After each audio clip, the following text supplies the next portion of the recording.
Bakit nga ba tinawag na The Never Ending Bridge ang tulay na to?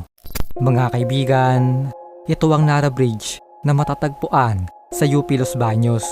Isa ito sa pinakamisteryosong tulay sa Pilipinas na ayon sa urban legend, huwag ka daw maglalakad dito na mag-isa kapag 10 oras ng gabi. Dahil hindi ka makakarating sa dulo nito. Dahil yung pakiramdam daw kapag ito ay yung dinaanan ay parang wala na itong katapusan. Ito ang dahilan kung bakit tinawag itong The Never Ending Bridge. May isa pang kwento ang mga taga roon na nagkasabing na may estudyanteng naglakad dun sa tulay na ayon sa kanya at tila may naririnig siyang tumatawa sa likod niya. Pero paglingon niya ay wala namang tao ang nandoon.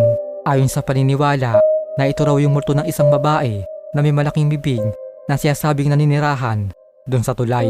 Kabilang ito sa mga urban legend sa UP Los Baños na dapat mong malaman kapag napadaan ka sa lugar na to.